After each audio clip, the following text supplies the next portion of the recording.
Yo, what is Yeah. it? Yes. Hey, yo. Back again. Back again. Hopefully, Brand for new this season. We back for a long time. This time. So, is it good, fellas? We there, you know. Watching the market. We- See the spending.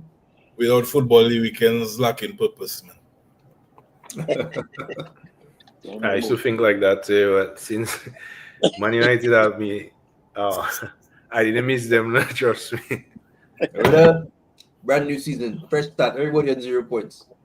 I'm optimistic. Yeah, that is how they just suck us back in. But yeah, I'm optimistic. You seen my name? I'm a believer, you know.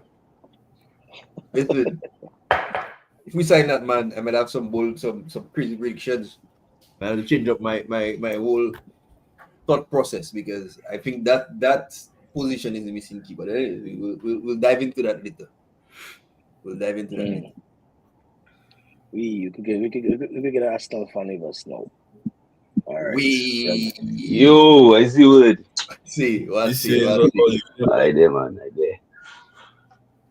Yeah. Right. So we're repping early. The block. Now we second week from the start. Yeah, AFC Bournemouth on top. So yeah, fellas, we so there's people tuning in, people who will tune in, whatever you want to call it. We're gonna try a thing again. Life does life, and we have to acknowledge that. But we want to try a thing again. So new season, we're coming on fresh, and we're gonna try to see if we can keep it going. A couple things. Fellas, share the video on all the WhatsApp, before they don't mind, In the meantime, Let me do that now. Let me send the link. You check, share it. There's people tune in and watch it, And while we're doing that, we can go into a little bit of discussion on the last season and what were some of the thoughts. I guess I'll say what a one good thought and one bad thought, I would say, from the last season per person. Let's start with the champion. Let's start with the champion. I was going to say it, but I didn't want to be too forward,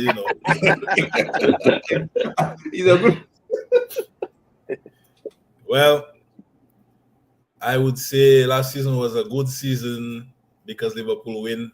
I don't think the points total really tell the entire story. I think we win it with a few games to go, so we cannot take our foot off the gas. So I think around a 90-point mark would have been really where we would really end up. So it was a good season. A good start ended up giving us a good cushion towards the end. But I still feel like some area of this squad needs to be addressed. And I don't think we did that so far, but we'll get into that. Yeah. And what about for you now the negative in the season? I don't know if you're a team for any other team. Oh, negative overall? Yeah, overall just I really don't know. Negatives. It was a good season. Liverpool on top, man. You're 15th. I really can't complain. So you don't go in and talk about your partner then that goes Spain.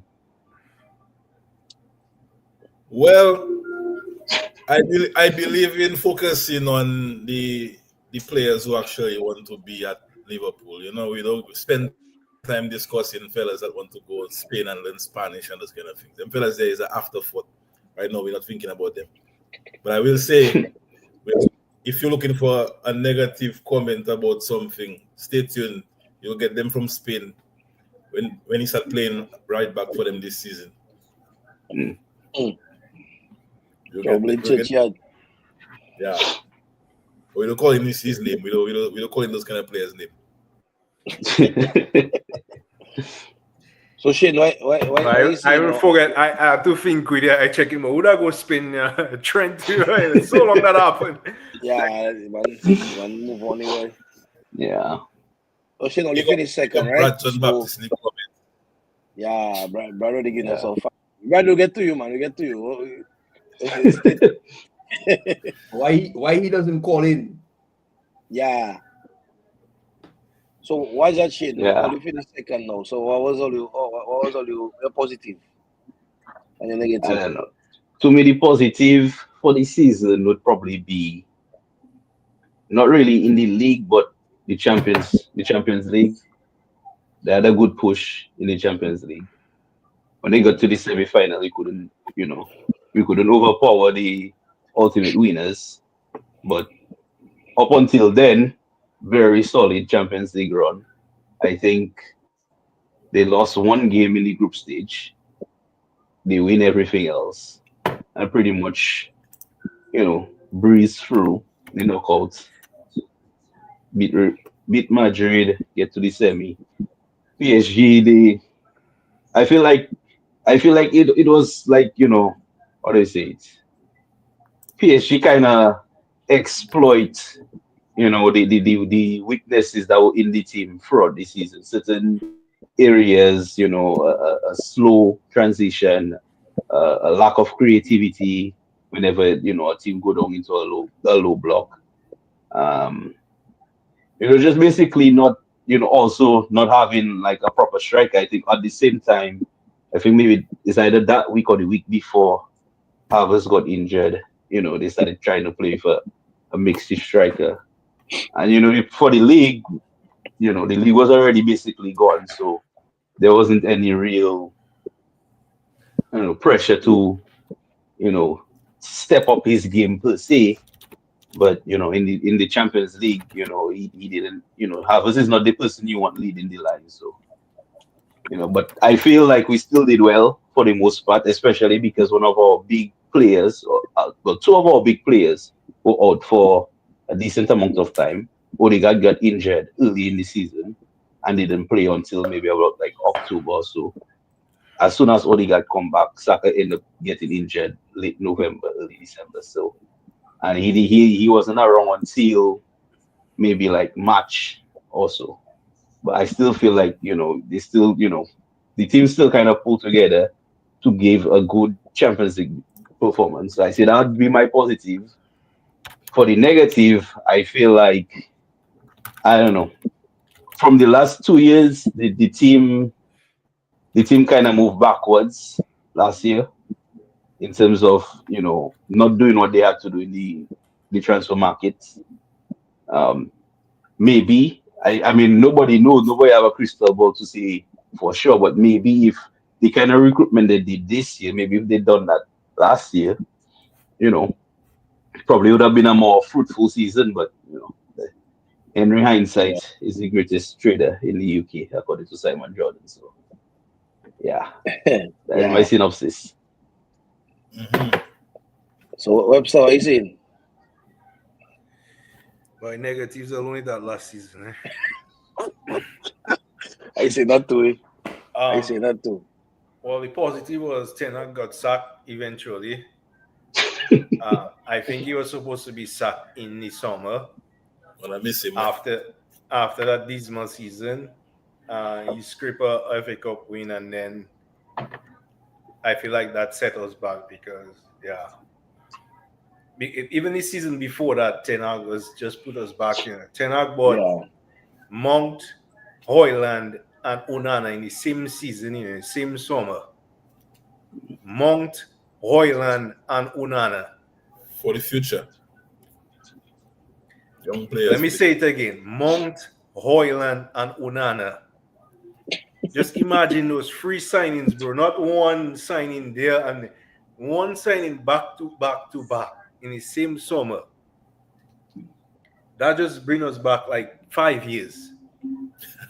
All dog and cat knew we needed a striker. You want by a young striker to put that. I feel sorry for Hoyland, and Harry Kane was in the market. All man cry me down to when I say to break the bank Tony for Harry Kane. Tony too. Tony at 1.2. If your one positive was Ten Hag sacked, what is your biggest negative from this season? My biggest positive was 10 against sack. Negative. I don't know. I feel like our fan base still obsessed with Bruno in that central midfield, and I just not seeing that working, and I just feel like Amarin in love with Bruno, and he going to if that would be his downfall if he start playing Bruno in a central two. Mm. He will be gone by December if he doesn't change that early on. And I believe the us getting if we get Belieber, that will change his mind. Mm. Because I believe Belieber and Meno will be the future. You And lose and me. what oh, we'll get back to that. But I was with Aaron, you that what main was the will come positive in and the there. You lose. negative? My positive, I think personal, like individual performance of Bruno for the season. In a bad season, he had a good season. In a bad season for the team, he had a good season. But I think Lenny Yoro surprised me. I think he played in a bad team. He was at least a somewhat of a shining light because he performed well as well as he could. That wasn't so much of a difficult battle, Coletta. Well, precisely. You asked me for positive, so I have to skip the Yeah. bottom of the barrel. Negative, just the league form, like, and Yeah. then losing to Spurs in the final. What position I can't remember.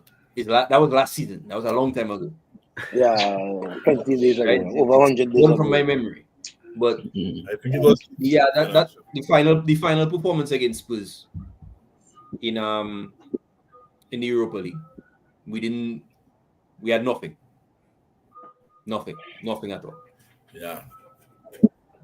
How about you, dude? Yeah, Yes, I mean, I just feel like yeah, not too many positives now, bro. To be honest, I obviously as a United fan, but I think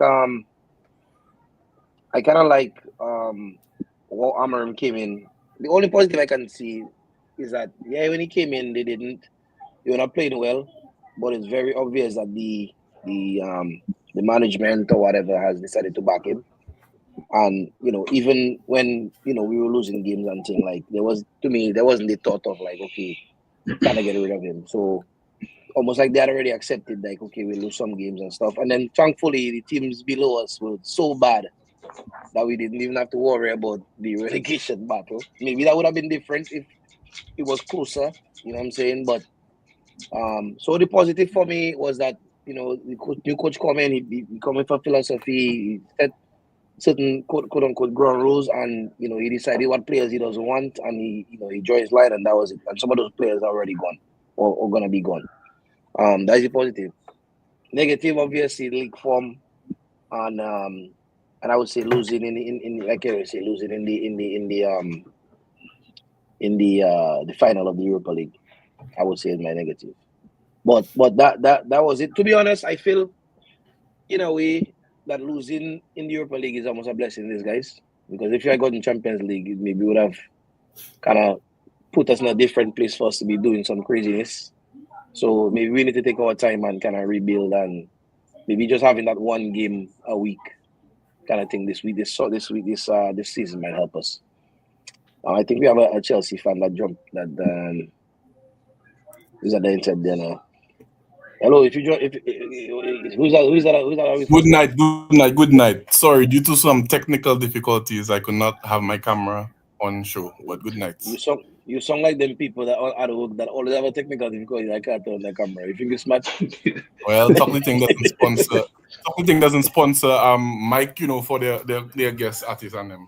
So They guess we will have to maybe we will have to look for something like that in the future. Good night, Once is fellas. Let's do it. artist.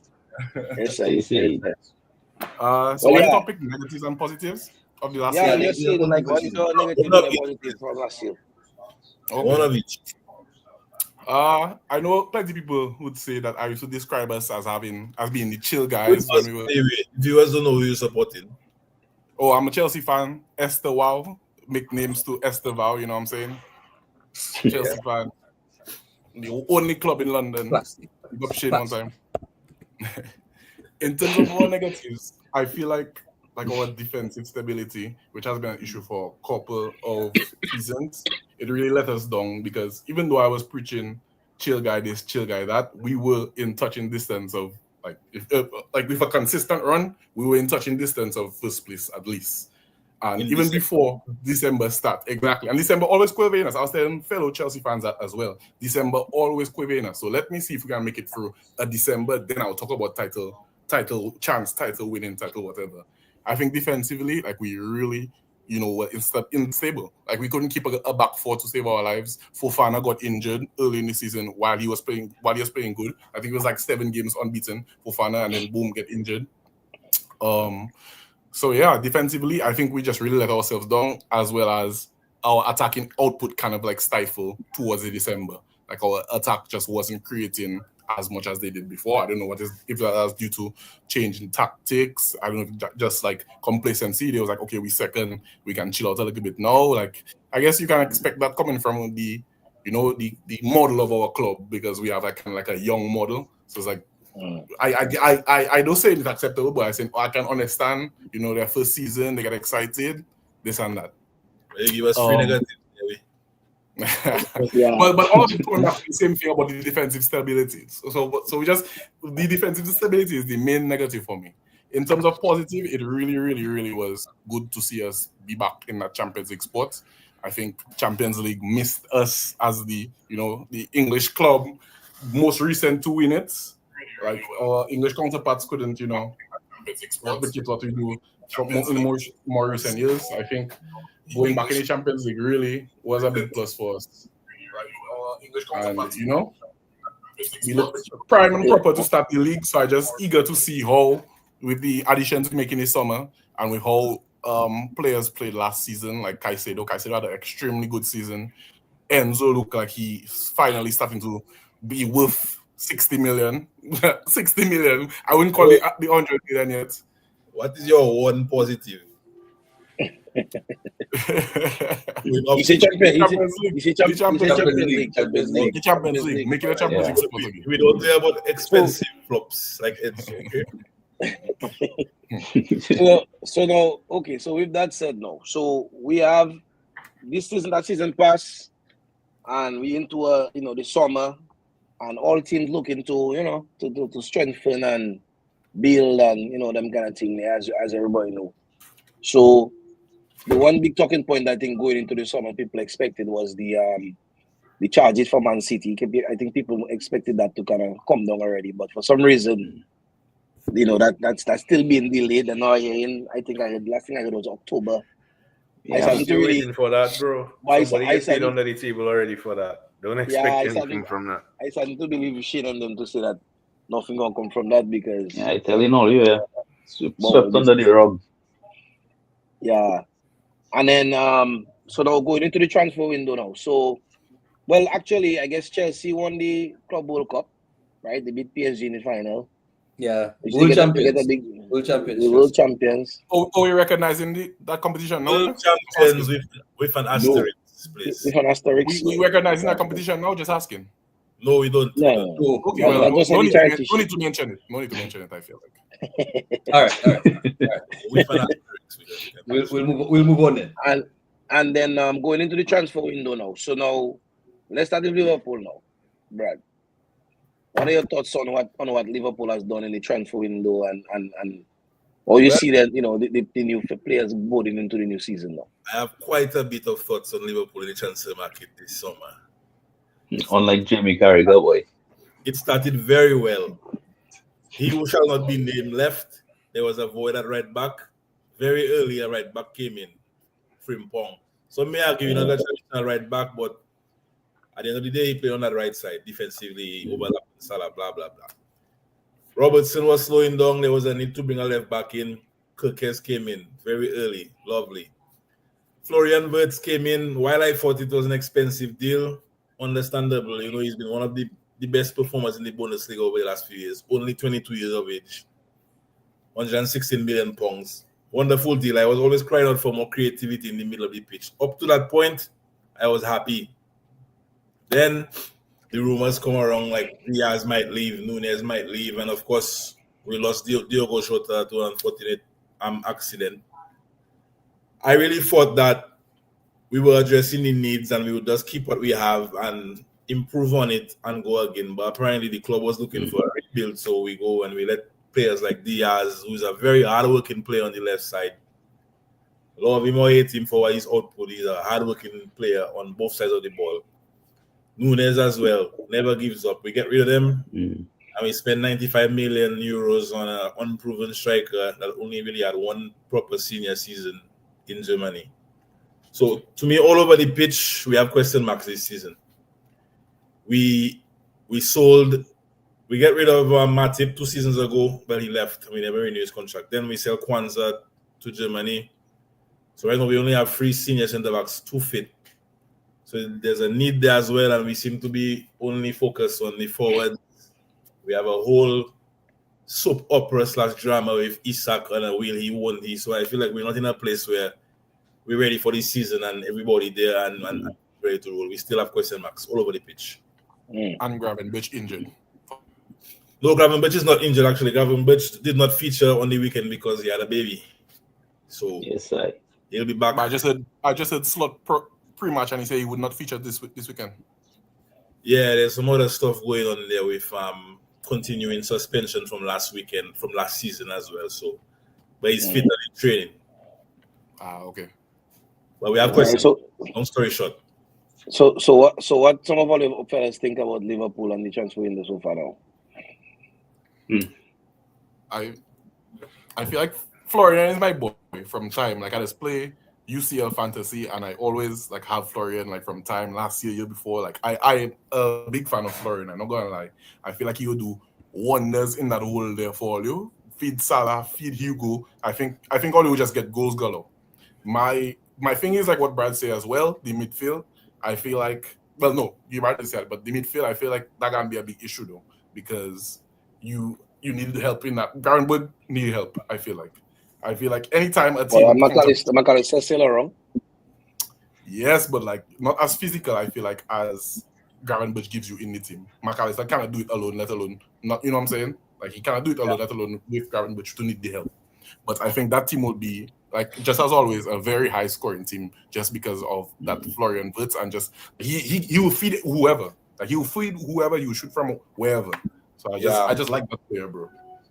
We see in preseason he getting more touches in the middle and less touches going to Salah on the right. So we'll see how that dynamic develop as the season goes. I think Liverpool lose a lot of balance, or one injury away from losing a lot of balance. Or you definitely need a centre back replacement because, as you say, you only have 3 senior centre backs, 2 fit and 1 made of glass.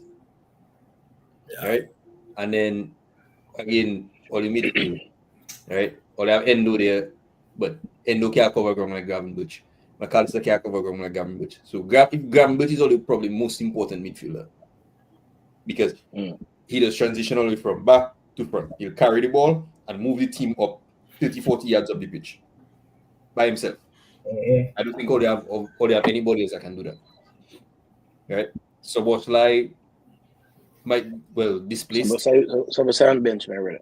Displaced. So no, you need a squad to you need a squad. You need a squad. Do get me wrong. You need a squad because if West get injured, it's so like have to come back in there. But at the same time, I think only 1 or 2 injuries away from faulting. That's how I'll put it. Or you have a strong backup goalkeeper. I think most teams, you could say that about most teams at the top. You know, you're gonna have. Yeah. You know, I was gonna say because I remember we had a conversation, maybe a year or so ago, 2 years ago, about how Arsenal had basically Saka and Odegaard and them didn't get injured for like a whole year. If you're losing your main players, it's guaranteed to affect your season because players. You're not really going to get top players that are going to agree to sit on the bench. You know what I'm saying? That's why I feel like, personally, I feel Liverpool losing a couple key players in their squad, right? I know Darwin Núñez wasn't the best finisher, but when he come off the bench, he like a live wire. You know, them kind of players there they had to get. And then Diaz on the left.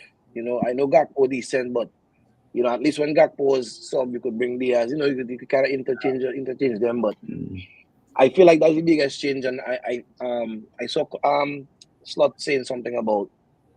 I guess he's looking for some kind of leeway. He said something about he inherited club team and is now he kind of building his team. But you inherited that team and you win the league. So Exactly. if you go and you break it up now and it become worse, you can't really you really have an excuse. Well, the manager operate within the structure the club provide for him, and if the club determine they're not giving players of a certain age a new deal at a certain value, club have to work with what they have to work with, I guess. Because Slot is the But Liverpool head coach. He is not Liverpool manager. He's head coach, so you work with what he get. yeah.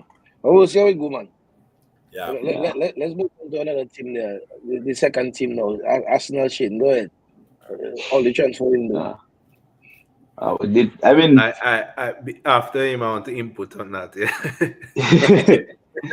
I don't know. The transfer window, I feel they is like a 1 year late, 1 year too late. I would say like some of the, but at least better late than never. Um, they were looking for somebody that can be a proper right-sided centre back to give backup to Saliba, so maybe you don't have to sweat him in cup games. You can focus on the bigger games, and when you get a cup game, Saliba don't have to feature so much because on the left-hand side of the centre back, there are people that can back up the KVR, Calafiori. Calafiori is more like a left centre back kind of player, although he's stronger on the being a more pure left back.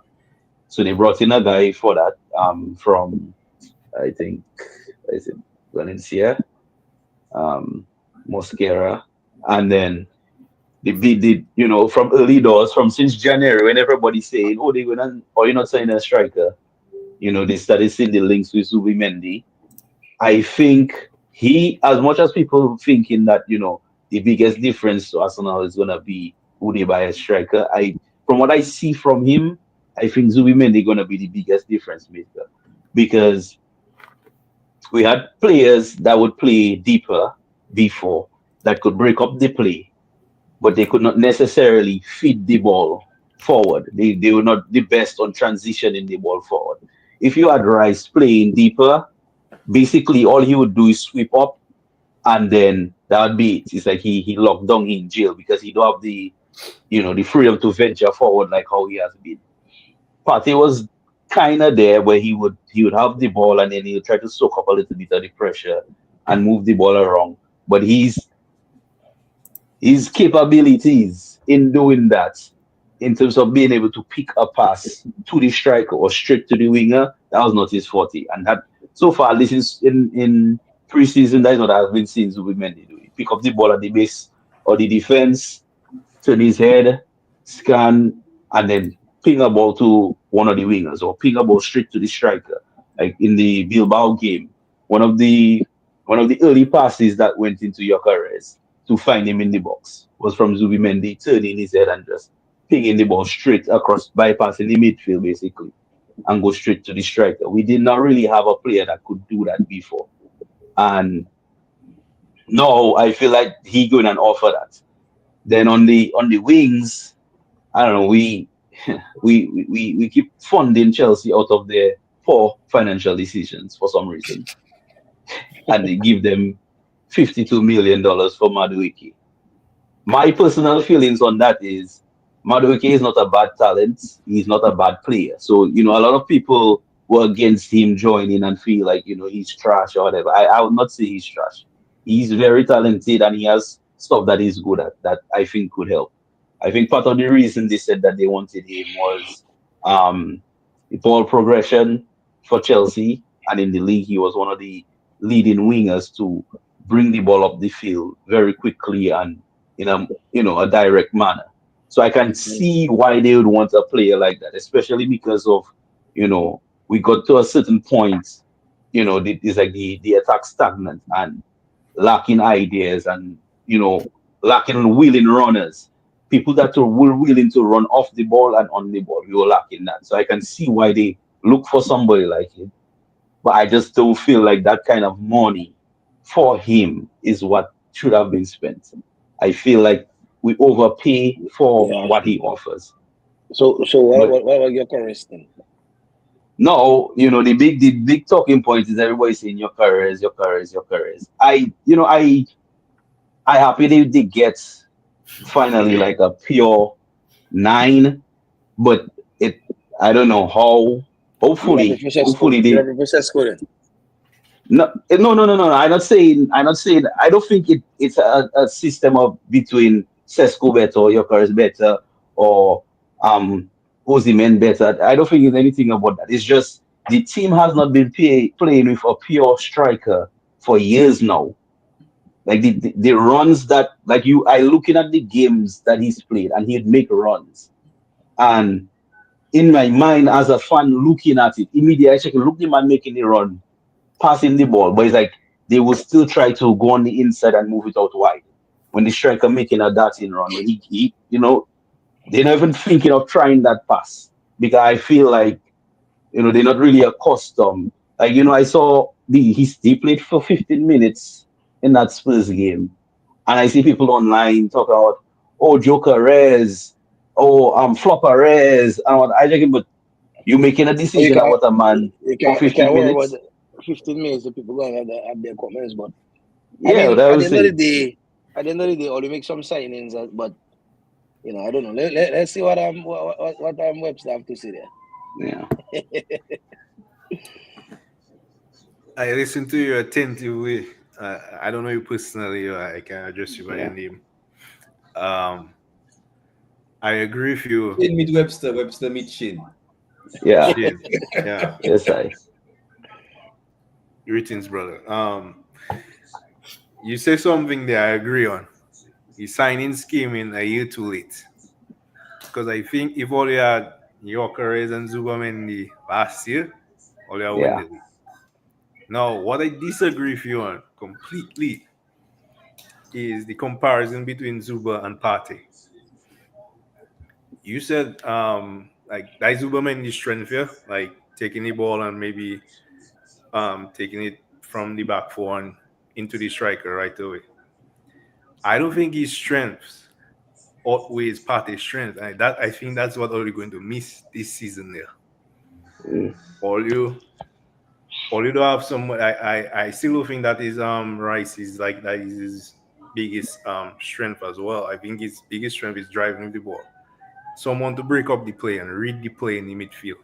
Or you're going to miss that tremendously. I feel like it's very underrated. And I have a whole spiel I can go through. How all you're going to miss is that and like history and all of that. Like I can get into that in my predictions, but I believe all you're going to miss that all you're going to miss Party more than you believe. Like, yeah. That's a good point. I'm not saying Zubomen is a bad player, but all you're going to miss is that about Party more than Zubomen's strength. If you know what I say.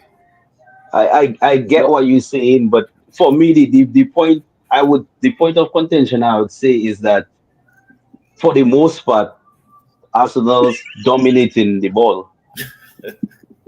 Like for the most part, they have all the possession. So it's like when it comes to breaking up and reading something, yes, maybe there might be some games where, he would be useful to have. But I it's like that's not something I think going to have the how they say it now. Something that's gonna be very visible very often. That's all I think. Because just for the main fact that they're gonna have most of the ball, they need to have to break up or sit deep. It's not something that happens often at Arsenal. So I think I mean, maybe they even considered all of that when they made their signings. Yeah. I just Yeah, Kerry might talk about Bruno already. I see Brad make a comment there. Brad say Arsenal midfield gonna get run through like Bonnie Blue. If you know, you know. But listen, but I don't know, man. I feel like Arsenal them signing is Arsenal making their 2 years late, not even 1 year, honestly, because You see, sports is a thing. Like everybody making fun of United. No, because we don't. But sports is a thing. When you get your chance, you have to take it. You check, and to me, Arsenal had a prime opportunity, especially when City kind of start declining, for them to go for the jugular and go for the league and spend the money and do them kind of thing there. And to me, they made some of the. I don't say they made bad decisions, but to me, they were the safe decisions at the time.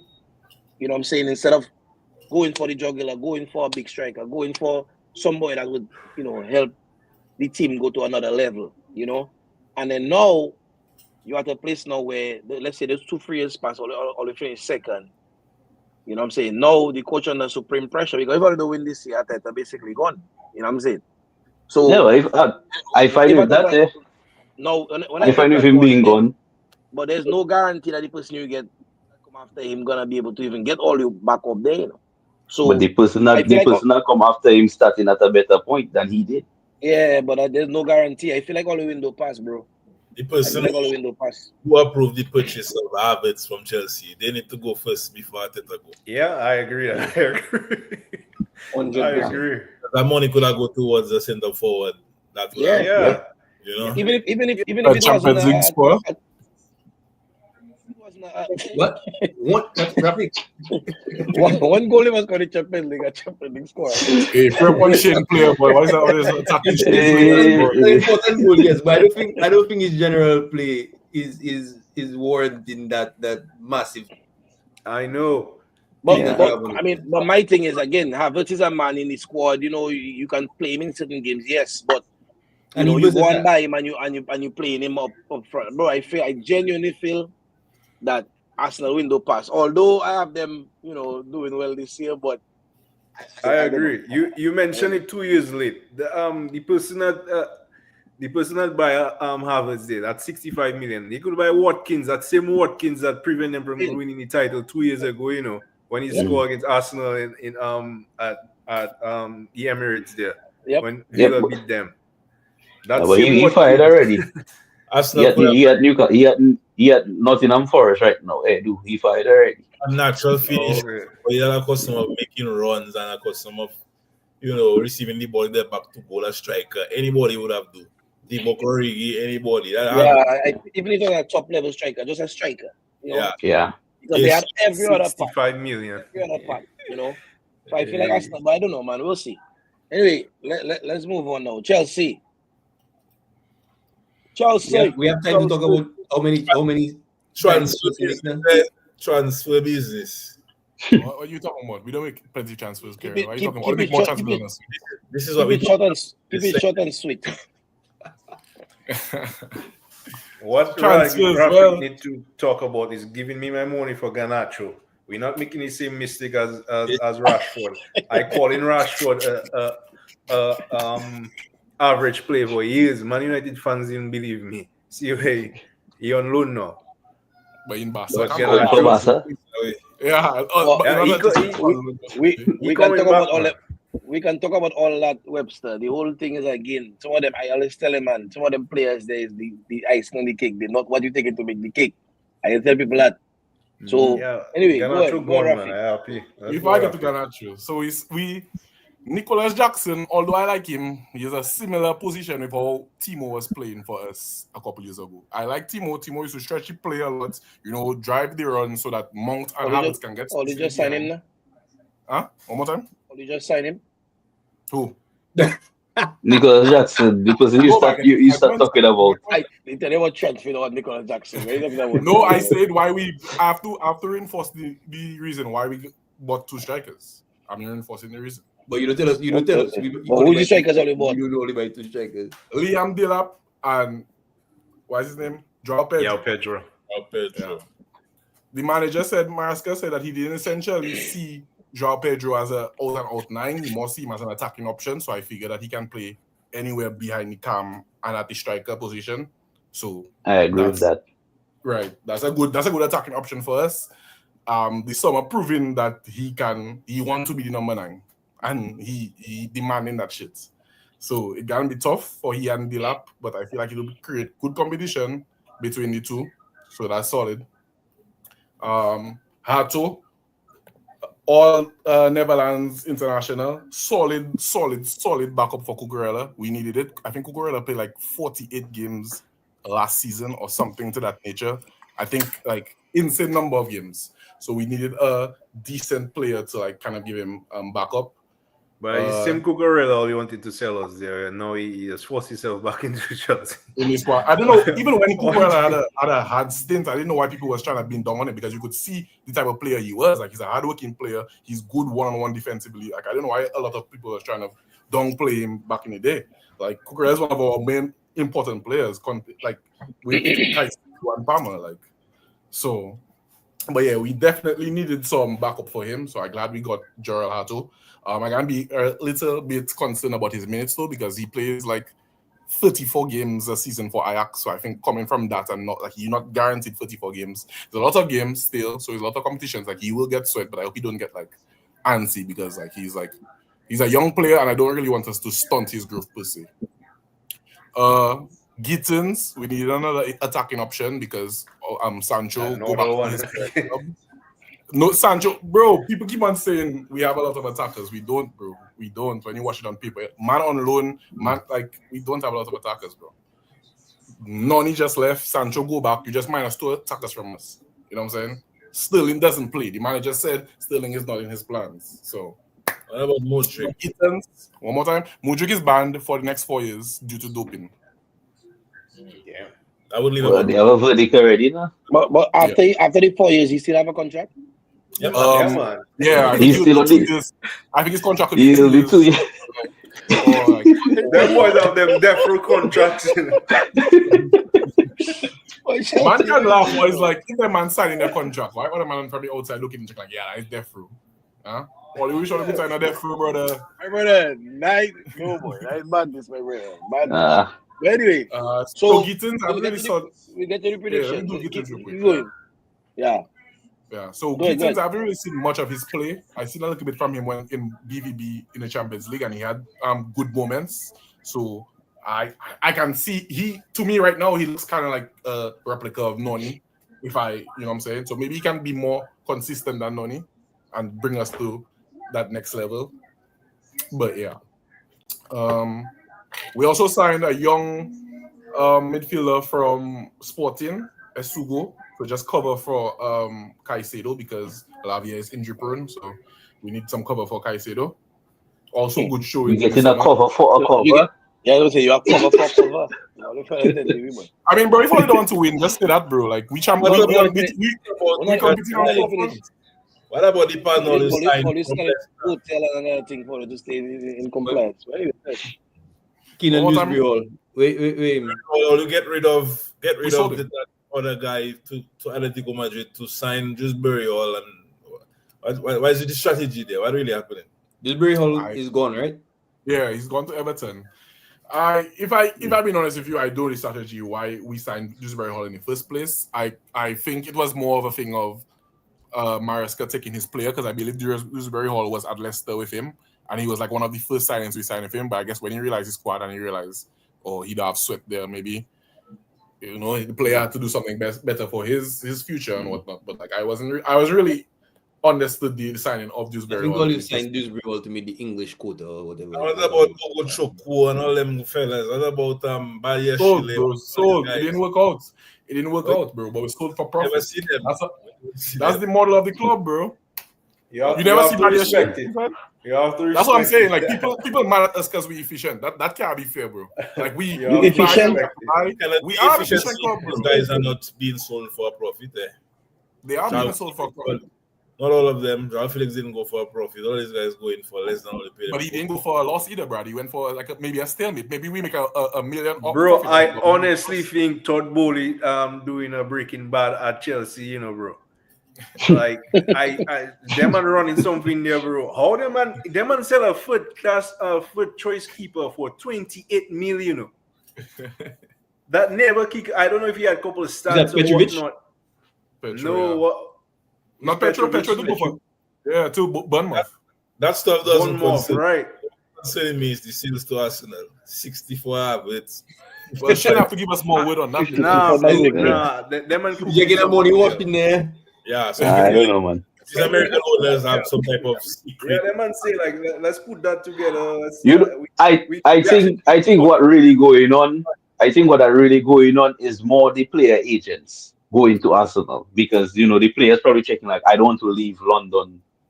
A lot of players figure they don't want to leave. They want to Fulham, keep playing for a big club in Fulham, London, West but they Ham. don't want to leave London. So So you're you know, saying Arsenal is the next biggest club in London then? no, that's not what I said. But I the say first they want to I, keep it. I, London have a lot of clubs. So if you at Chelsea already and you want to stay if you want to stay in London, you're at Chelsea and you want to play in a big club, Arsenal is your only other option. Where else you going and go? I would Spurs add, to do what they do yesterday. I would say Queens Park Rangers is quite a big club. I mean, yeah. Well, Anyway, that's so. Rafik, that was it for you. And What last about but not Garnacho? least, it's a player that we signed last summer, but he was still 17, so I think he was waiting for him to do his last season at Palmeiras and then sign. But we finally got him because he's 18 now. Estevao, Estevao. very, very exciting from what I've seen in Palmeiras, from what I've seen in preseason. I really hope that man doesn't go on loan. Because let me tell you, I think he need I want him to get that first boom into the Premier League and just throw him in there and let me see how well he could. Let me see More how excited. you know what I'm saying? Like risky business. Eh? I don't know. I don't know all the players and all the guys in there, but I can tell you one thing. You see that loan thing there is very underrated, and it's best you That's send true. him somewhere else and let him go and learn his craft, and then come back to all your ready-made player. That's if all you I want to don't do. know. I think he have the quality to be to be first team though. Who? Like that. That's What?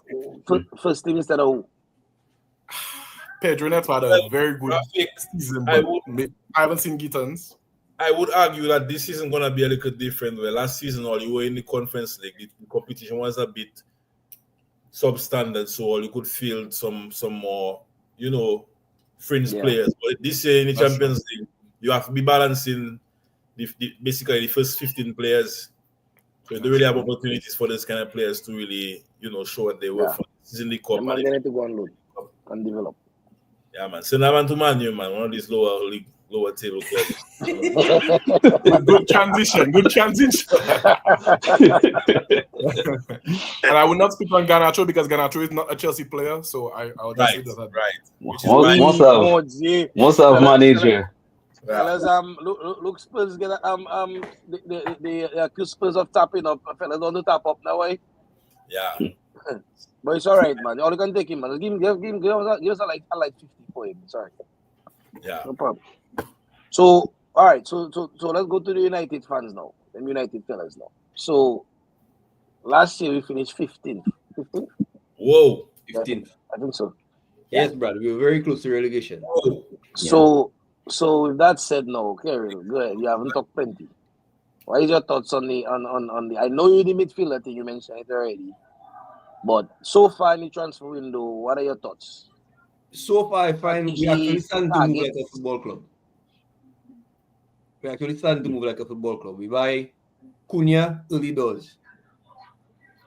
Cunha is goals, creativity. Yeah. Mbemo, same thing. Between those two players there, we had what? How many goals? 40, close to 40. We had 30, close to 40 goals, yeah. 35, I think, 36. And then the United squad in the Premier League at 44 for the entire season last season. So, yeah, scoring goals is our problem, or one of our problems. So we address that. And then we put a bid in for Šeško and we get it done very quickly.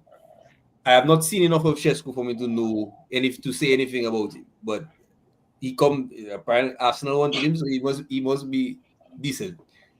And then We wanted Modric too, eh? So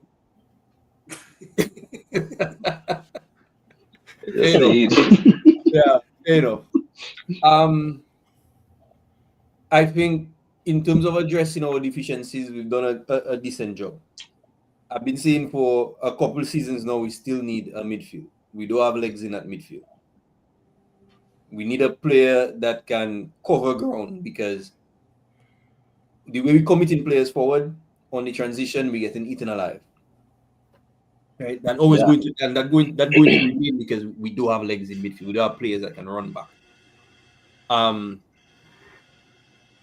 Who else did we get? Diego Leon, young, raw. Yeah. I mean, we don't really have left wing backs. It's just him and Dogu. Well, Harry Amas is there still, but I don't think Harry Amas in the manager plans.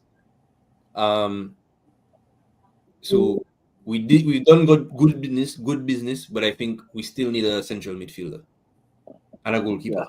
I think if we get that, we can say we in a better position. But I'm very, very worried about our midfield because that is one of our biggest weaknesses. All right. Webster, how is your vibes?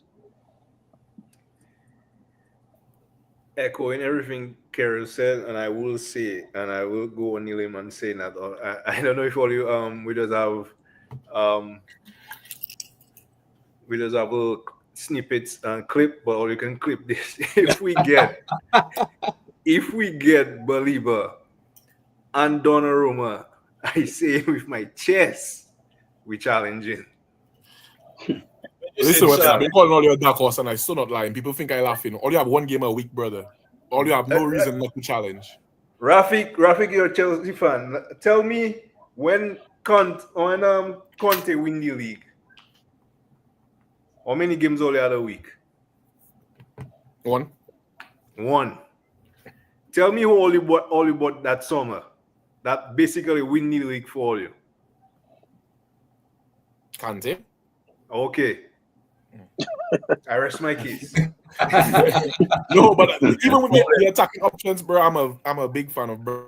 You're not acknowledging that Chelsea is already equipped in other areas. That is true. And we were just winning the league 2 years prior. Well, wait, they're just winning league 2 years prior, right? Yes. The season before that, how did they do? Terrible, right? Yeah, but that's why they had that one game a week. You can do terribly, but it's what you're lacking. Man, you know what's lacking in multiple areas. But Carol just say we address it for whole front three. Carol hopes that it was addressed. But at the end of the day, football is played on the pitch. Right. I agree. Yeah, man, but that I'm like telling you. But Brad, I watch our preseason games very closely. Yes. Very closely. We are definitely playing better football. Well, that could just be a result of the coach having time with the players in preseason. And yes. I'm gonna tell you one thing, and I don't want to look at the clip. Man United is going nowhere fast with Bruno Fernandes in central midfield in a 2. I agree. I agree with that. I agree with that 100%. The scouting report said he's way too wasteful with the ball to play in that position. He needs to be further up the pitch. So to that point, Brad, 2 players in the position that he would be best suited for. So to that point, right? So my thought is, if we get that young man in the midfield, right, Bruno should not be seen anywhere close to that middle of that back.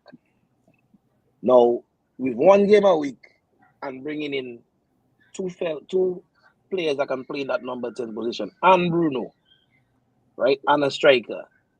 You know what I'm saying? Because every game, Quinn, you're not going to play every game, and Bruno not going to play every game. Bruno shouldn't be playing every game. You understand?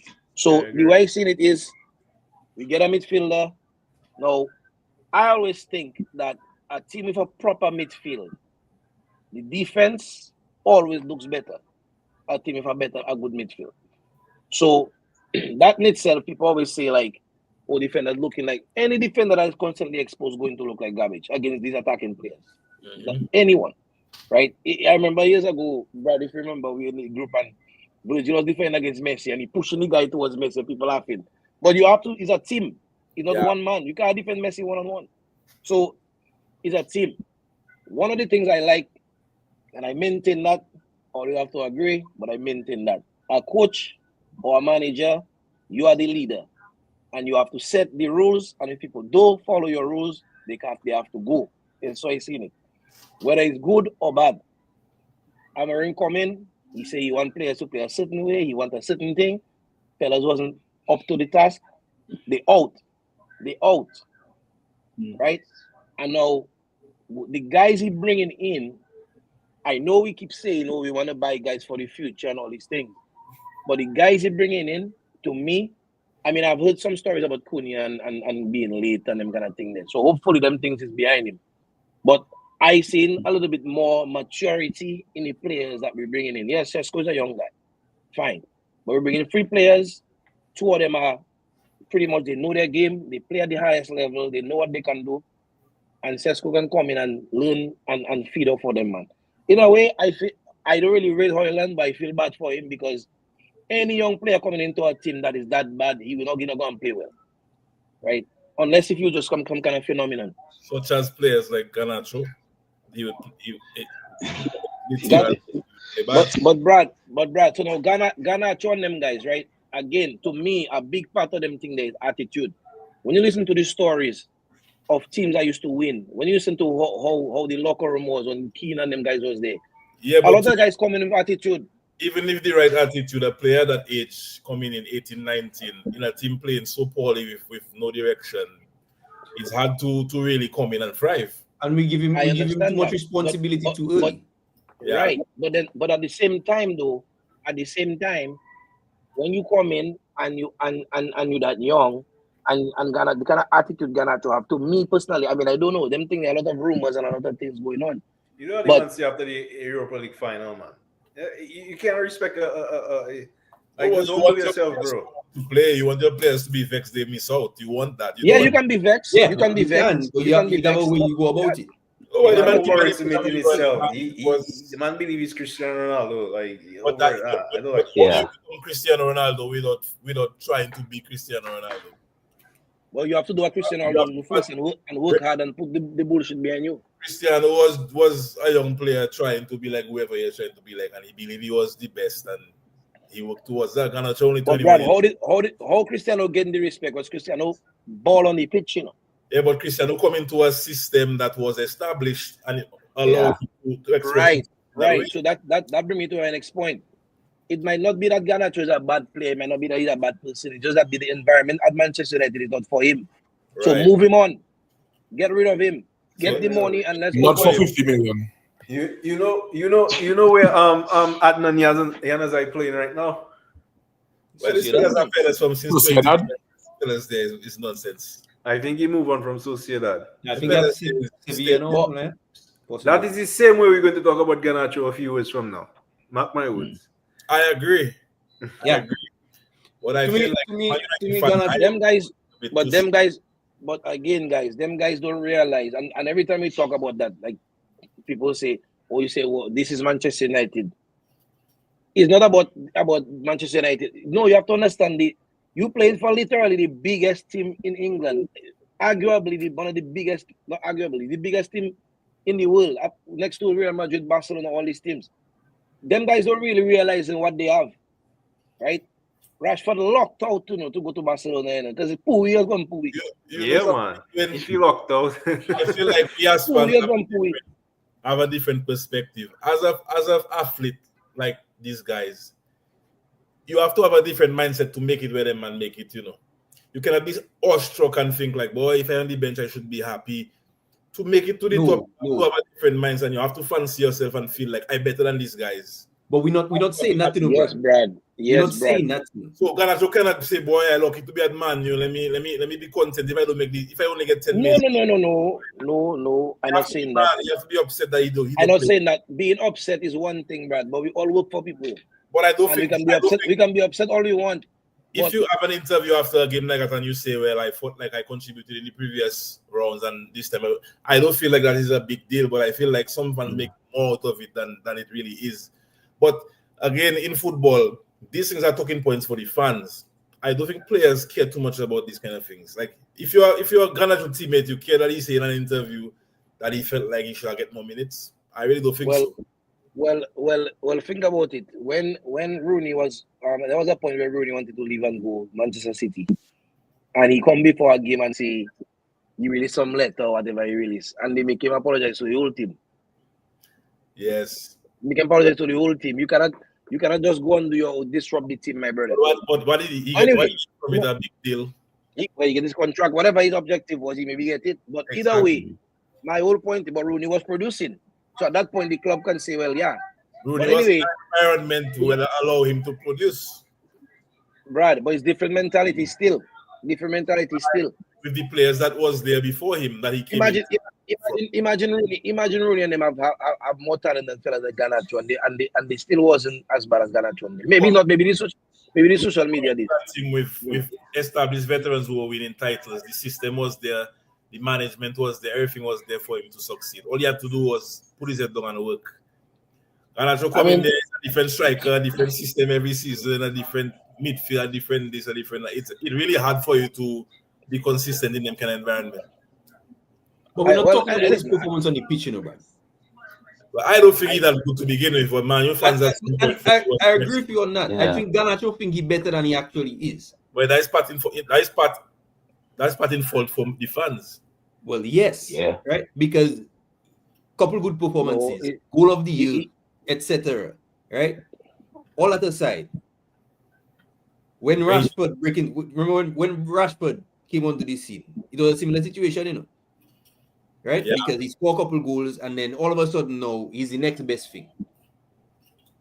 Right?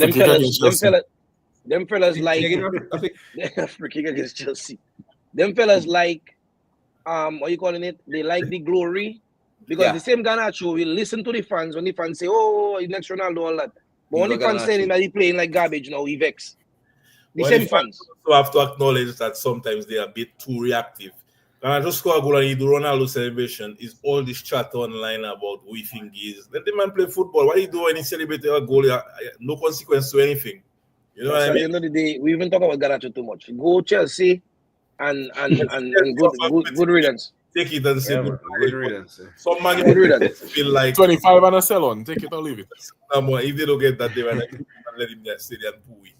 Well, you know what, Chelsea have a habit like graphics of selling players that not nothing for money. So give us 30 and give us sell on. We can sell him for we'll take that. Saudi. So Omari Hutchinson about to go to Nottingham Forest, about to get a sell out from that. Anyway, so we're talking for a whole hour yet. Let's go into the predictions now for the season because we haven't got it. Yes, so all right. So let's start with let me see who finished bottom of the league. Them fellas they finished 15th. They'll talk first. All right, go in Webster. Boy, No, Webster say I have a blockbuster prediction. I think Webster for last. You do even for last? I'll go first. first. And anyway, let's address it based on what the clubs currently have and no ifs and maybes. Currently, okay, all right. Currently, all right. So I was going with because I'm a believer. Based on the current squad, from 6th to 1st, I would say Manchester United in Spurs 6. In 6. Okay. Manchester United. Spurs in 5th. Chelsea in 4th. Man City in 3rd. Liverpool 2nd. And Arsenal 1st. What? Wow. So you just said it. Is their chance? No, I will go. I never said that. No, me that say that. I never said that. But I gonna go now. Let Webster go last on the Manchester United front. I have Spurs 6. Brad is current squad, so current squad. I have to change it. I have Spurs 6. I have United 5. I have Chelsea 4, City 3, Arsenal 2, Liverpool 1. That what I. And then I go ahead, Webster. All right. Man United 6. Current squad. Man United 6. Newcastle. Arsenal 4th. Arsenal 4th. Chelsea 3rd. City 2nd. Liverpool 1st. What? All right. Shaden, go ahead with your top 6. Boy, I think Spurs 6. I think United 5th. I don't know. I think I don't know. It's difficult for me to really say between City and Chelsea because I feel like City on a downward spiral and Chelsea on an upward. So I think between third and fourth, interchangeable with City and Chelsea, and I cannot not have faith in my team, so I put Liverpool second and Arsenal first. But I really don't know. I feel like the top three from last season gonna be very similar, with the exception of maybe Chelsea sneaking in. Website surprised you put Newcastle in it. I feel like Newcastle really weakened this summer, especially if Isak could leave. Yeah, Even Isak will if leave. Who else they gonna lose? huh? Who else they will No, lose? it's not. They have But a when I very say stable team here. Bruno Guimaraes still And they there. pick up But yeah, but they pick up every, Elanga. man is back from but injury. everybody around them strengthened. I remember Newcastle. United not going and have the kind of season they had last year. Newcastle in Well, Champions. I cannot say for a fact, but I see it very unlikely to happen that United going and have that same kind of season that they had last year. Spurs, as much as we laugh at Spurs and finishing 17th and say they Spurs or whatever, you have to be honest and say Spurs had a hell of a lot of injuries to a lot of their big players, a lot of their key players, and even the replacement players that they were bringing in from the bench and their reserves and whatnot. Even those people were getting injured. So it's like And to expect Spurs going to be that bad again is Do you just see when you and get for unrealistic. Spurs, the change system. They playing Yeah. back now. you say winning the league? Oh, Shane? yeah. That Chelsea system. Arsenal I say I back in us. We Yeah. really Okay, okay. Yeah, So let's go to Rafik. Well, I think Spurs system suiting them, and they will do better than a lot of yeah. them. From what I see from Thomas Frank so far, especially yesterday we love them. Spurs will always be Spurs, but they start off the game very well. They manage it very well. What I think they lack in, which is why I put them finishing sixth, is they don't have nobody off the bench. They at the stage where Arsenal was like 3 years ago. They will, And man. The, in fir- Champions the League. first too. 11 really good, but then off the bench, They'll you sign don't really some have anything. Kulusevski Yeah, will come I'm back. looking to fit. sign another attacker. Rafik, This who's your has six? been Rafik, go ahead. tough as well. I wanted to have Forest, not gonna lie, in 6.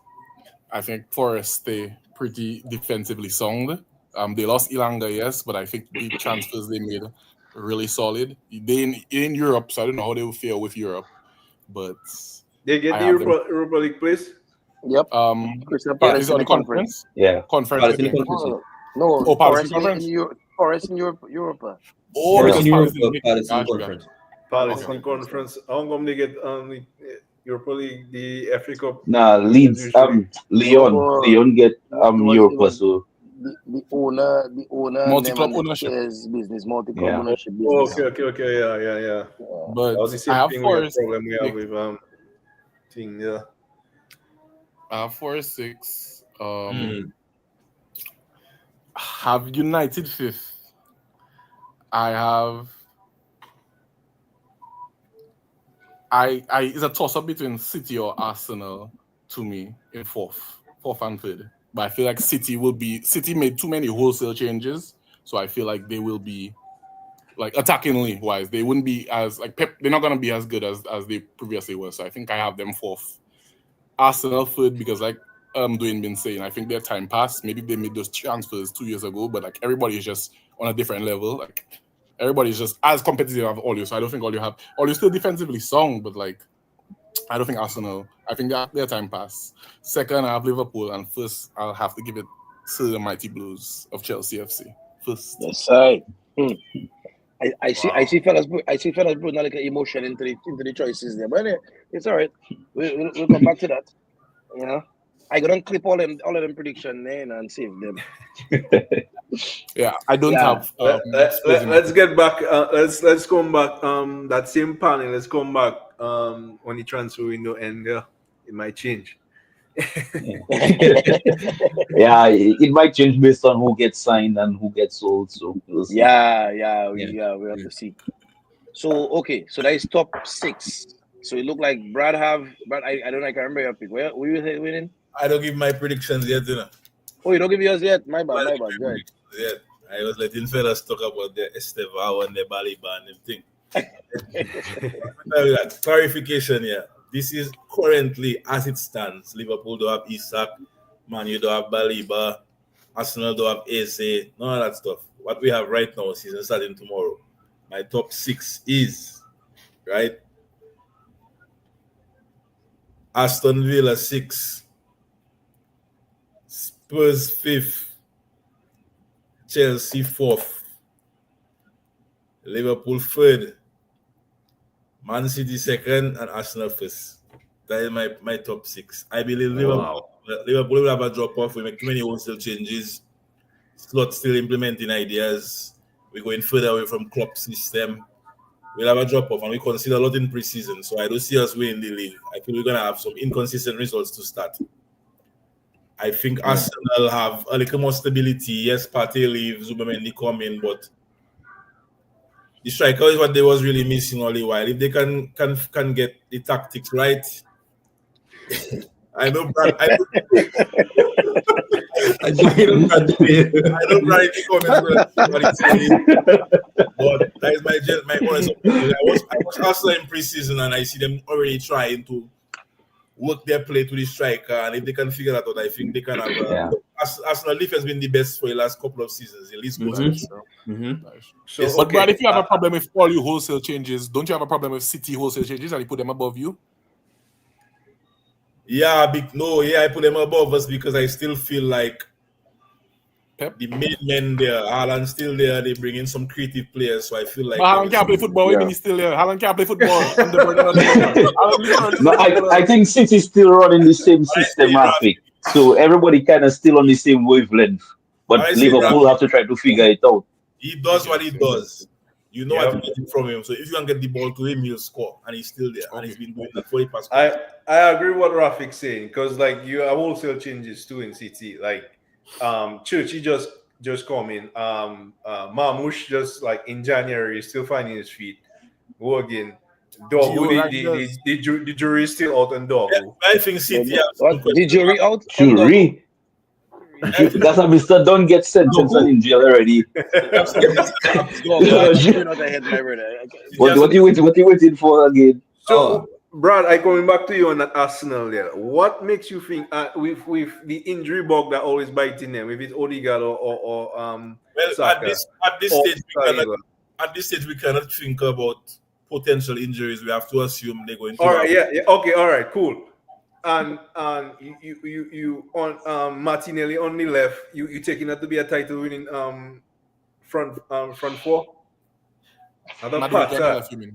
Listen, Webster. The one thing you cannot overestimate or underestimate is a good defense. No, but what I say is Arsenal. Your title challenge is built on. Yeah. You letting in goals. Arsenal goals, you will not win the title. If they can really, I feel like Arteta does need to tweak the tactics a little bit and be a little more brave. They might consider they'll score more and they'll win more games. I'd rather win a game 4-2 and win more games. Draws the skill, when you see you in that title. You have to lose up and win more than draw all them games, and Arsenal sometimes it draws it as fault at a certain point in the season. Yeah. Arteta very conservative. I think we'll see more about what type of person Arteta is this season than any other season. Because really and truly, he's been there, he's gotten time, he's got money, and he's built the team that he wants. I believe Arteta prevented Zubimendi from going to Liverpool last year. Because that? Of course. Apparently they're from the same area in Spain. Well, thank you to him. He must have called Zubimendi and tell him he'll come for him this year. Because if we had get him, we would not have put Gavin Birch in the 6, and we wouldn't discover we have a very talented player there. You're right about that. See, every disappointment is a blessing. So the disappointment and Caicedo too. Or the other I was say you don't disappoint in Caicedo now. You wish you had that man. Pause. No, we don't wish we had Caicedo either. We're very content with the player we had that won us the league in 2025. Thank you very much. Touche. Partner say it like a call raw. He did the Chelsea with me. I tell him I'll provide the call. I'll provide the butcher's knife. I provide you. That link they have to go and find out who's Gali. The Manchester United fan that said the most last season. and we're still waiting for the trophy. Gally by rate your team. Oh, this is my dark horse. This is my dark horse. Hey, give your dark horse, people. Yeah. So, To win the league. so what I think Dark the next horse thing to we win were the gonna Mm. say Spurs dark would be my horse to dark win the horse. league. I mean, Spurs. Dark horse, yeah. I don't expect He it. said dark horse, like out of nowhere. Out of But Spurs nowhere. not even a horse. You don't know dark horse. Exactly. Out of A nowhere. mule. Don't underestimate Thomas Frank, you know, my I brother. don't underestimate him at Spurs, all. bro. They're not big hundred playing centre backs at half line, you know, my brother. Thomas Frank that they know, you That's know. not a thing for you. Not 3 points in, bro. That's But not a then thing for you. Who can beat Spurs? that is why I call them a dark horse. They might surprise you. You never know. Not Or they I- might end up in 17th again. You never know. I more likely see Newcastle win the league before Spurs, my brother. You crazy? Messi. Oh boy, let me tell you something. Newcastle in Champions League. Remember what happened last in the Champions League? And right now they didn't have a striker. They strike on strike. Wilson Yeah. goes to Newcastle in They problem. didn't get that striker from Milan. Mm-mm. No, they tried to They in get talks with Nicholas Pass Jackson, you him, know. pass them up. Because we get Wisa. Visa. Yeah, we just say trading him to go Newcastle. Anyway, bottom three fellas. Pause. I think the free had come up with. Brentford, Uh, Wolves, and Sunderland. My bottom three: Sunderland, Burnley, and Everton. I was gonna Yeah. go with Brentford. Yeah, I think I'll go Brentford. I was going to go with Everton, but I kind of feel like Jack Grealish signing might do them. I think to have to keep them because I feel Jack Grealish will thrive when he's the main guy. You know, like Brentford kind of like how he was at Aston Villa. National captain, you know, Champions League winner, league title winner. Who's that? Brentford, they signed an inspirational captain. Brentford lose a lot Brentford of has been key. decimated. Yeah, boy, there was a lot of key.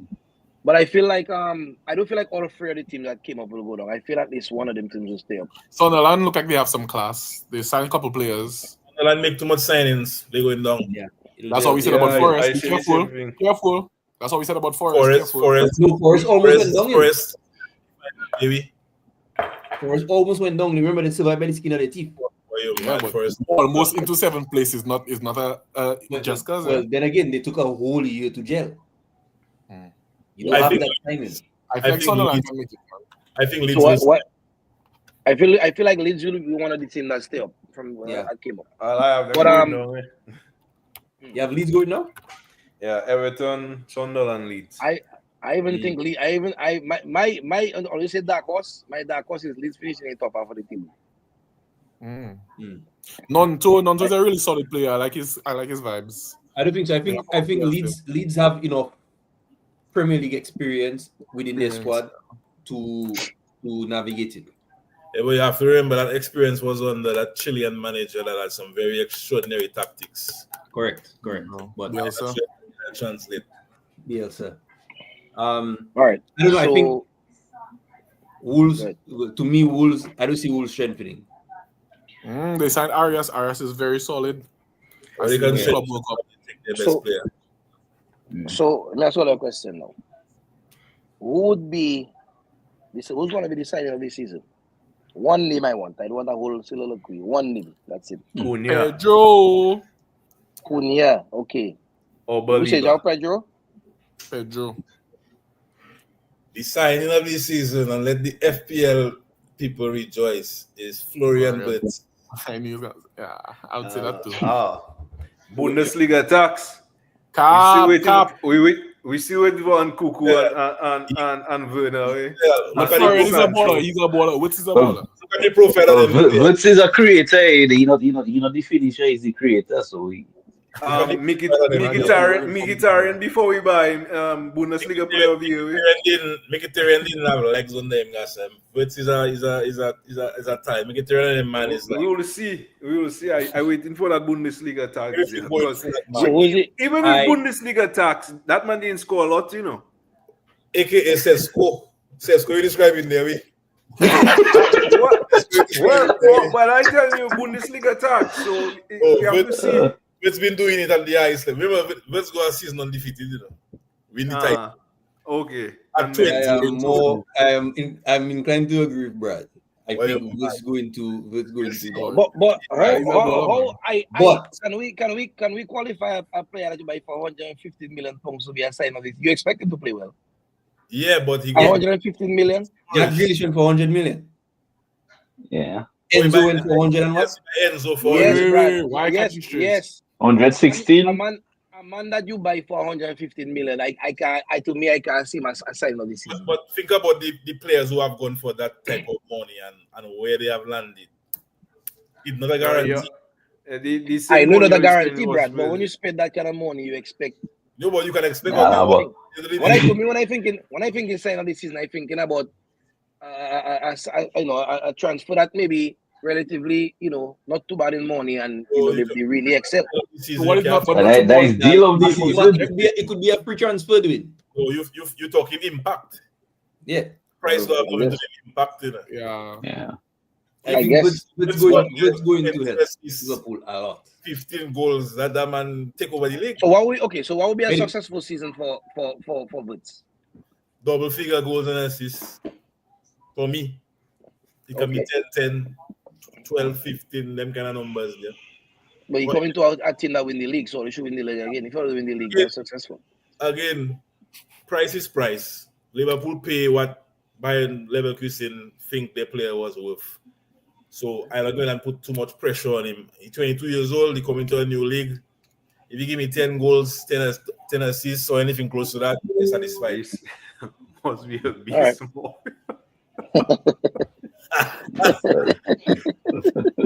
Hey, Mr. should go on the thing. But if really shadow.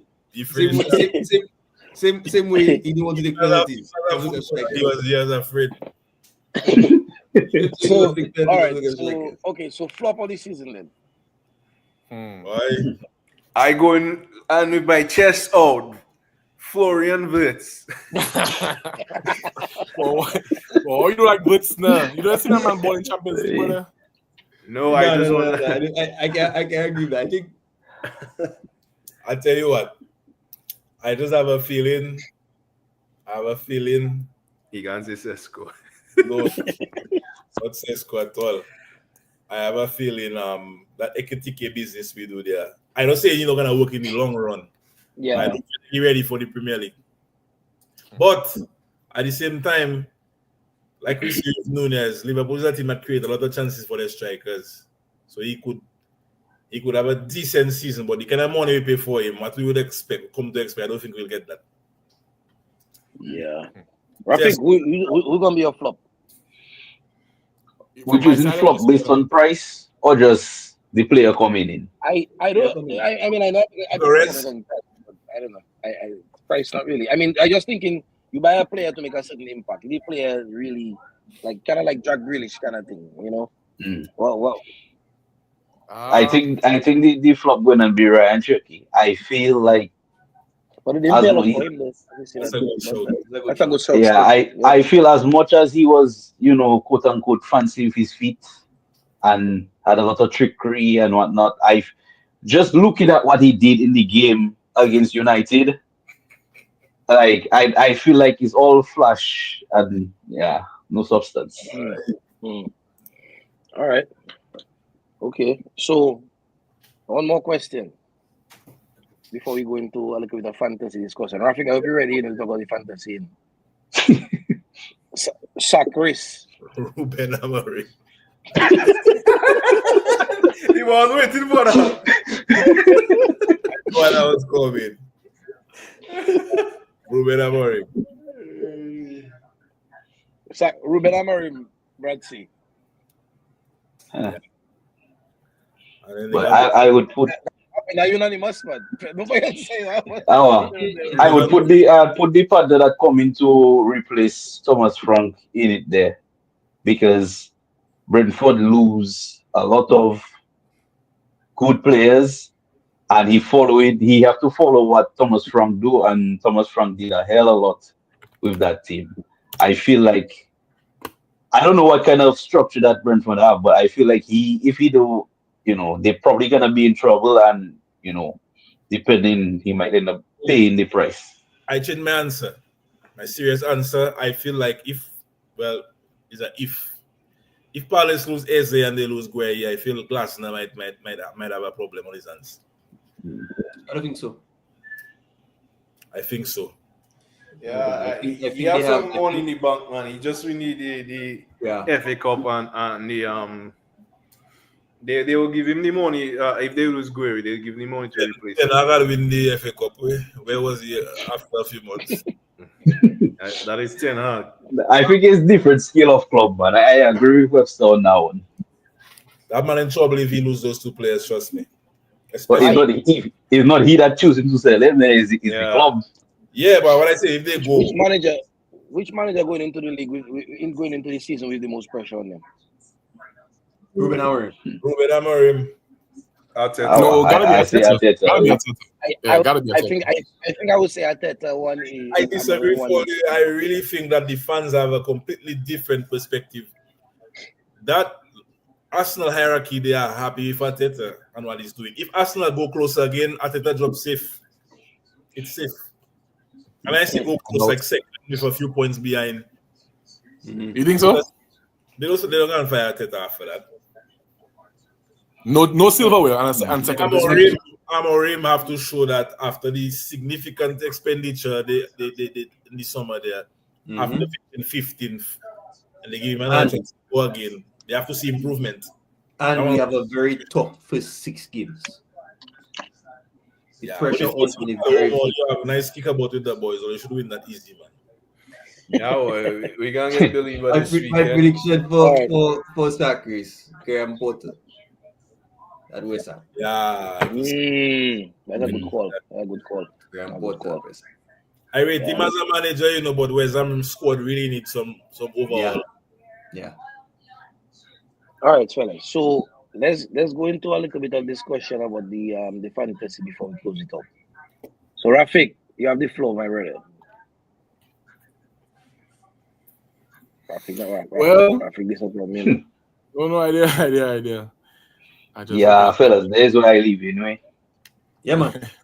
Yes, I. Take it easy. So Yes, if you are yeah. part of the fantasy, Yes, you can join. Yes, I should. Yeah. If you're part of the fantasy, you can join the code. The code is on the screen. I consider myself a little bit of a fantasy guru. Not that I'm good or anything, but like I play in the game for like 8 years now. So some can call me a sweat-fed in it.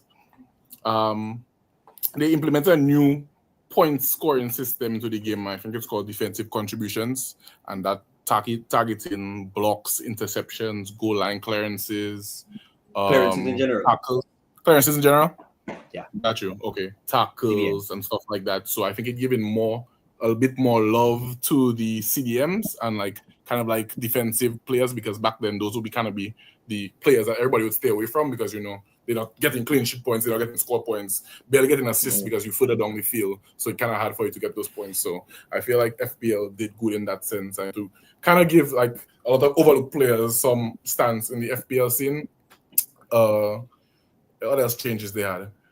So now they're starting to give us double the chips. So usually you start with wildcard, triple cap, bench boost, free hits, and now they're gonna split that in half and give you 2 of it from the first half of the season. So now till December, and then January to May. So that was also good for managers to kind of like plan out when they will use certain chips and like kind of like map out their seasons.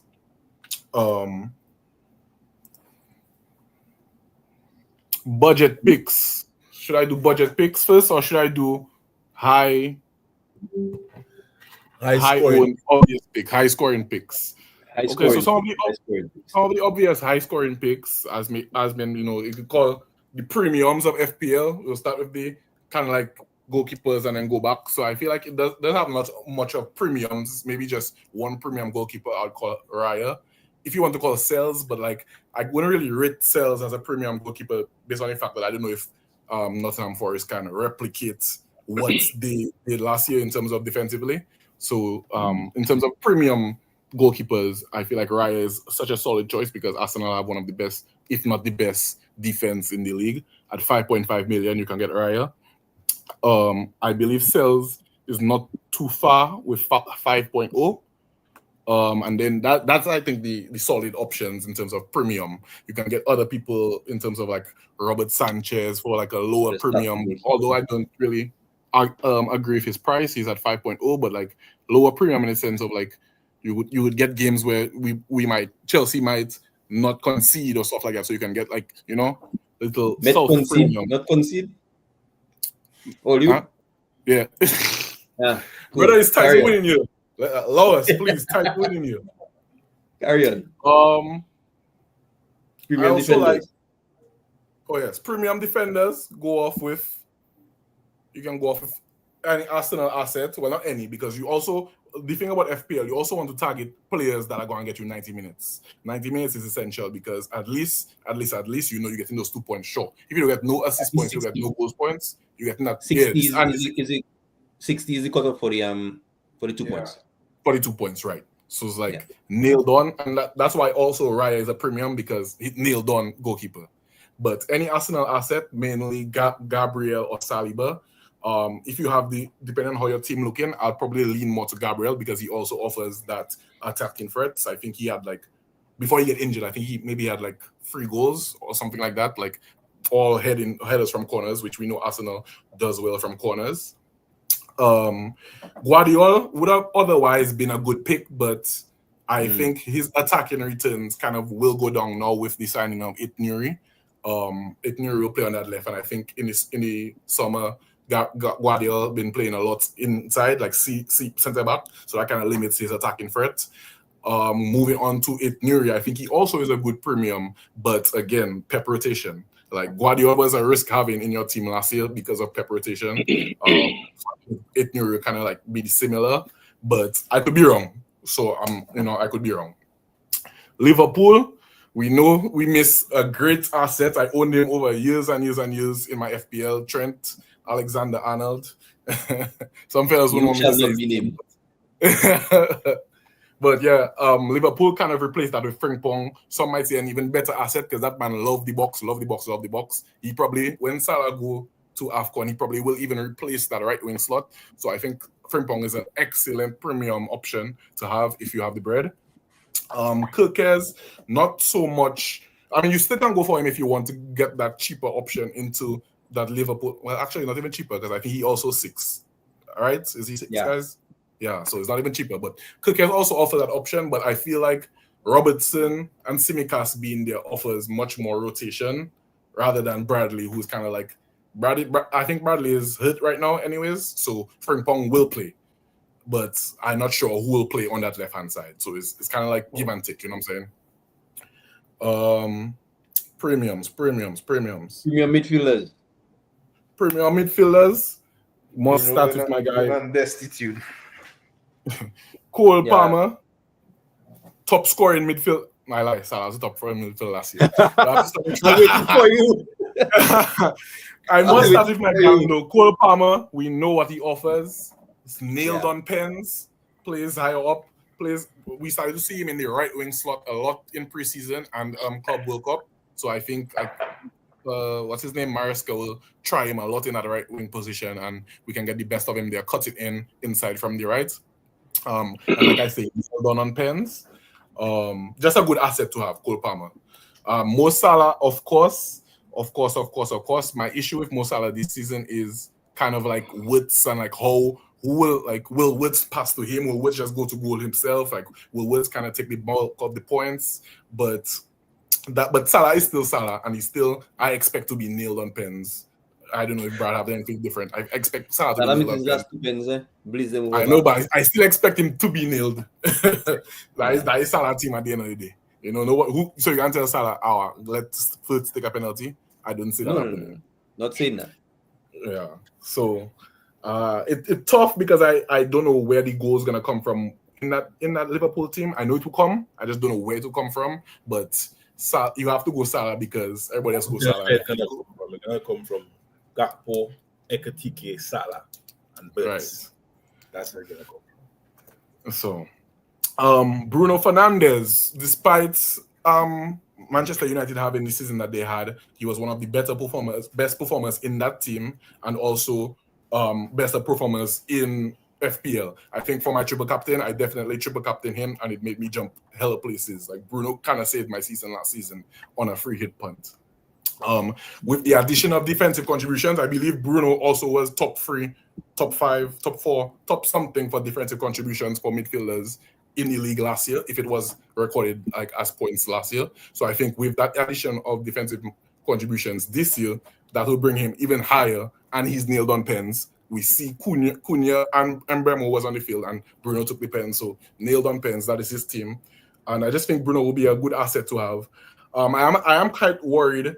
I say I am because I have him in my team, and I don't think I'm moving him. But I'm quite worried because he's further back in the pitch. I expect him to play that CM role. I don't expect him to be in the 10s because they signed Mbeumo and Cunha. I expect him to be further back. So I don't see him getting as much goal contributions. But if he can up those defensive contributions, air quotes, hoping to balance out and still get assists, because you still managed to get I think a couple of assists in preseason. So I'm like, okay, CM, you can still get the preseason the assists. So Bukayo Saka, we know what he brings to a team. We know and if anybody going to get points on an Arsenal team, we know that man is nailed. I'm not really sure what to expect from his injury, because we know when he came back from his injury, it just kind of was like flat, but then in the summer he was kind of producing. So I just in store to see what that man can offer, but still a good asset to have. Not nailed on pens because one moment you give it to OD, or you give it to Harvard, or you give it to whoever. I don't like that. My boy, if you nail on pens, you nail on pens. Take your pen. I don't give a fuck about being confident, and I don't have time for that. Take your pens, brother. Use an asset in my team. You check? So, not nailed on pens, but still a good asset to have, because you know if Arsenal jamming something at the front there, 9 times out of 10 is Mr. jamming it. Mm-hmm. Up top. Premium, I feel it'll only have one premium striker.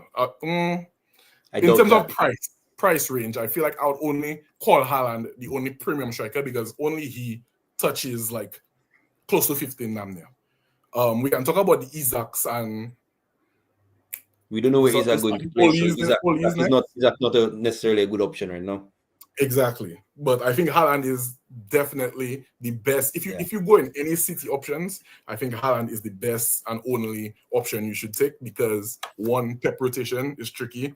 2, that man is nailed on pens. Nobody not kicking Haaland ball. You see, I like players like that. I like players that nobody not kicking my pen, bro. That's my pen. So Haaland absolutely nailed.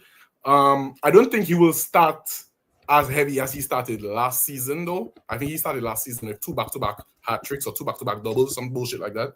I don't think he will start as heavy. I don't even have him in my team because I wanted to free up some points for the midfield. I hope that doesn't punish me later.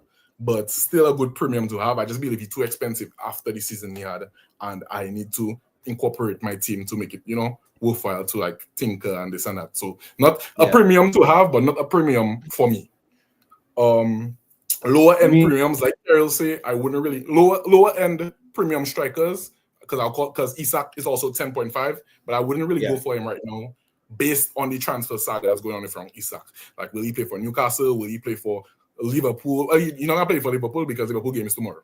So we just rule him out for playing for Liverpool for game week 1. But will he play for Newcastle versus, I think it's Villa they play? I'm not sure. So I can tell you that he's not going to play. Right. So Isak is not really a good option right now. I believe the next premium after that is Oli. Is it Oli? Oli what? In terms of price. Price, yeah. I'm thinking of price. In terms of price, I think you have to look at João Pedro for Oli. I don't want too much people to watch this game. Stay without. No. But if you give in tips, you have to keep it. You have to keep it. Yeah, just kidding, man. But João Pedro, I think, is an excellent option to have. He's a creator. He's a creator. He like Maresca said, he will be playing. He bought him as the club bought him as an attack. He sees him as an attacking option, meaning that he can play anywhere behind that 3 as well as that 9. So I believe it gives him a lot of option for minutes. Like, he'll get a lot of minutes. My only issue with that is Delap is also been solid preseason. So I don't know if he will if he will get 60 minutes. Like I can see him coming on, and then Maresca do like we up 2-0 first half, and Maresca taking him out at 57. If he didn't score, then that's a 1 point you get for João Pedro. That's not ideal. You know what I'm saying? If somebody else score, if Enzo and Palmer score and it's something, you know what I'm saying? So it's like But he's a great asset in theory, but I really scared to own him. But his Because price of his point name. though, his price point makes it easy to move him on and switch out. That's true. You know, At 7.5, at 7.5, he's definitely there's a a lot good of price. strikers within that range. Right. All right, give us top 3 budget picks. Budget being less than 6.2. 3. Okay. Any position? Any position. Well, defenders out of it because premium defenders is 6.2. So give us 3 midfielders, attackers. I have a budget defender though. But okay. Great. Simon and Digger. He signed for Sunderland. That man is for Brighton. I think he will be an exceptional asset for Sunderland, especially facing West Ham game week 1. I think Sunderland opening fixtures are pretty decent, even though they are the team that just came up. I think he's only 5.5 by the way. Only 5.5. Yeah. I think Sunderland fixtures starting are pretty decent, as well as he's nailed that man play. I think he played 2 90s over preseason since he signed. They had three preseason games, and he played 2 of them 90 minutes, or one of them 90 minutes, and then the other like 77 or something like. So like I feel like he's pretty nailed, as well as I've seen that man for Brighton, or we've seen, if we are all fantasy players, we've seen him for Brighton, and that man can play. He can get down the field, he can beat 1-on-1, assist and score. So I feel like he's a great asset to have. Budget striker. Budget striker. I think, and I have my team as well. You said under 6.0? Yeah. Ooh. You will take 6.0, 6.5 in that region. Okay. I think 6.0 Fulkrug is a great investment. Unfortunately, Bowen has become forward in FPL, which we hate to see because we know it means less points when they score goals. Yeah, but Bowen would be more points per assist, and Bowen is more of a creator. But I think Fulkrug is very he played all 4 of those preseason games West Ham played. He scored in 3 of them, I believe. I think he had 3 and 4, and he's been banging. And Graham Potter looks like a fan of that man. So I think he's absolutely no. I think he's such a good pick at that striker position. And they changed the system too. And they changed the system to suit exactly. They both him and Bowen up top. So right. That might work. Right. One more. So at 6, I think he's such a good option. At defense, I would have to go with one of the people who are in my team as well, 4.5, Patrick Dogu. Absolutely in my team. As soon as I saw that man price, I was like, in. 4.5 is a steal. Left wing back, bombs forward, attacking returns like crazy. I think he reminds me a lot of what I thought Mazraoui would play for you guys last season, because I also put Mazraoui at the start of the season at 4.5, hoping that to get that attacking return, but I didn't. But I still get like a couple 6s for the clean sheets. You know what I'm saying? Yeah. So I think Dogu is a great option to have at that 4.5 because he bombs forward. United play that wing back system, so he's almost always in the box or giving to the 10s, like giving the ball to the 10s who can score, which will give the assist points, you know. So I think Dogu is an absolute steal for 4.5. Like, can even be a starter some fixtures. I don't know if some people might be wary to start him game week 1 because they have Arsenal facing the best defense. Dogu is our right. Starting absolutely nil. So no, but I mean, you probably wouldn't want to start him in your team game week 1 because he faces Arsenal. But again, 2 top teams going on game week 1, that affair might be very cagey. I mean, you might see a 0-0, who knows? Or Dogu might just score. So, you know what I'm saying? But game week 2 onwards, Fulham, Burnley, you have some good fixtures for United to pick up some points, especially for him to pick up some points. So, 6.5. I'll be going about nil. We're gonna win that game quite easily on Sunday. Yeah, man. Good show. All right, Rafik, we'll pick up the fantasy on our next call. We'll see what the first week looks like. Yeah. Join our league. Join the league. The code is on on the screen. We'll have a couple of the mini leagues as things go. We'll probably try and do some challenges throughout the year. So Yeah, Leave at it the there. end of the transfer window, we need to have the same panel and the Brad partner that was on the comments, all the kicks there. Invite me. Yeah, Yeah, man. Yeah, man. But even I with that, waiting though, for. go ahead. Go ahead. No, I was gonna say even with that, we have to just we want to do some watch alongs, so we on first watch along we're gonna do Sunday, Arsenal United watch along. Yeah, I working on the weekend, so Yeah, it's tough for me on the weekends.